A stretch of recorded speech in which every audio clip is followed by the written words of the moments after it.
Dito tayo sa ilalim ng puno ng mangga. Ayan o, kayang-kayang abutin. Kaya lang maliliit pa. Ito ang maluwag na taniman ng mais dito sa Isabela. May baka pa doon o. Nagpapaskod ng baka. Ayun, may mahabang tulay. Dumaan kami kanina yun, ang habang tulay na yun. Tapos sa ilalim nun, sa tulay na yan, may mga naliligo kanina. Saka mga nagkakarwas.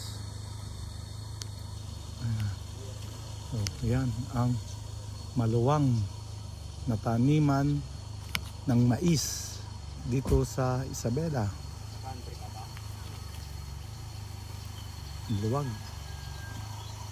Napapaligiran ng mga kabundukan ng ewan ko, Cordillera o Sierra Madre yan. Kaya matataba ang dito lupa eh.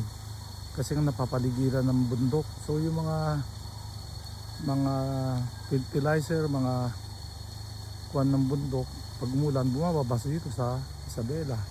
Kaya maganda ang mga pananim dito sa Isabela. Kasi napapaligiran ng mga bundok ng Sierra Madre at Cordillera.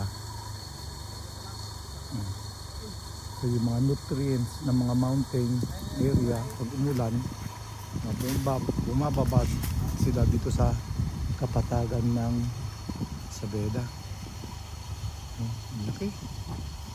Maswerte ang mga tao rito, lalo kung may malaki kang lupain. Kasi nga masustansya ang lupa rito dahil napapaligiran ng maraming mountain range o mga kabundukan ng Sierra Madre at Cordillera.